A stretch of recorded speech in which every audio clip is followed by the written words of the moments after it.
Now we're going to find volume by slices when our base is a circle. So for a circle, you're going to have an equation x squared plus y squared. Ours will always be centered at the origin. And then whatever it equals, that's your radius squared. So what we'll do is graph the circle. So I'll find whatever my radius is. From the center, I'll go up, down, right, and left that amount. So this is going to be our base. So if I wanted to look at a square base, okay, so if I look at that, this would be the side of the square, and then I would draw my square like that. Okay. So we know for a regular y equals equation, when we have a square, to find the area of the square, we just do y squared. But now if I look at this side length, what I would have to do is take this equation, solve it for y. So to do that, I would first move the x squared term over and then square root it. So that's always going to be our y equals equation. But that's just half of it. Okay, so for the side length, we're going to have to double it. So for a circle problem, so anytime I give you a base where it's x squared plus y squared, okay, your y value is going to be 2y. So then when we square it, what we'll end up using is 4y squared. Okay. Then for our isosceles right triangle, we know it's 1/2 y squared for a regular y equals equation. So for a circle base, I'm just going to take half of that, and I'll use 2y squared.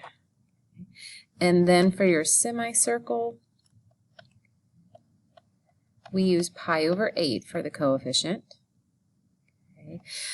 So pi over 8y squared, so if I take the area for a square, the 4y squared, and multiply it by pi over 8, that means for a circle base, I'll be using pi over 2 as my coefficient. So let's go through a couple examples. We'll do one of each shape.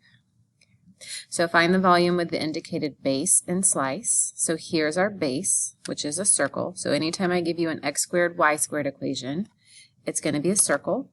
So if r squared is 4, that means the radius is 2. So my center will always be at 0, 0. I'll go up 2, down 2, right 2, left 2. Okay, so there's my base.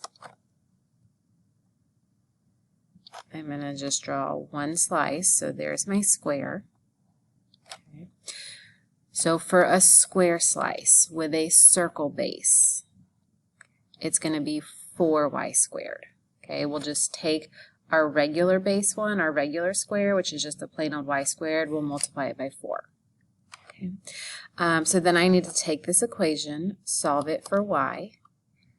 So first I'll subtract the x squared, then I'll square root it. So this is what I'm going to take and plug in right here.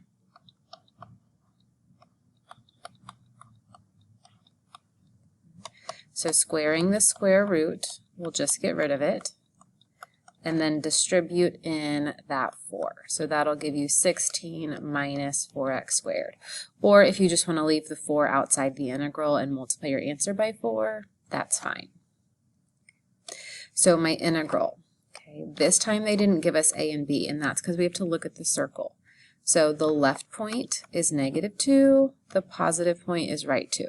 So this will always be -r, this will always be positive r, and then we've got 16 minus 4x squared dx. So there's our integral. Then I need to integrate it. So that'll be 16x.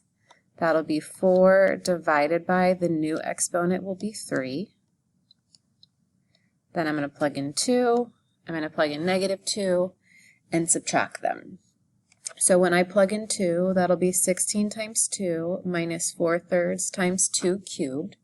That's going to give me 64 over 3.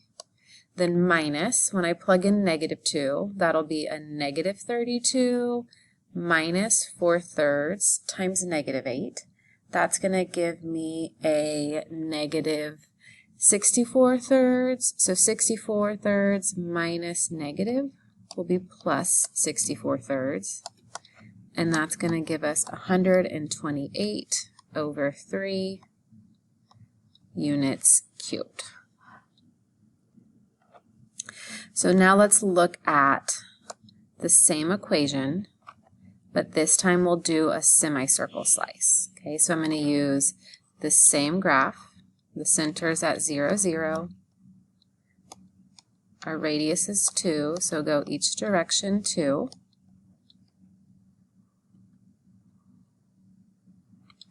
Okay, so your semicircle is going to be pi over 2 y squared. Okay, so this has the same y equation. It's the square root of 4 minus x squared. So when I square this, the root is just going to go away. So instead of distributing this, you can distribute it if you want. If you want to leave it outside the integral, you can put the pi over 2 here. Then your a and b is still -2 to +2.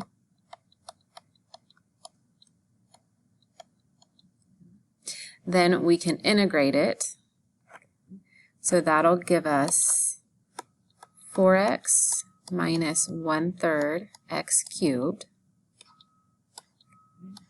I'm going to plug in 2 and -2, subtract them, and then I'll just multiply my answer by pi over 2. So when I plug in 2, so I'm going to just plug in 2, plug in -2, subtract them, then multiply by -2.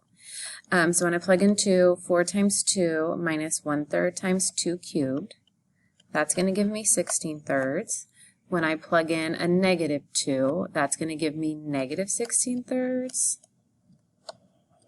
So that'll give me 32/3.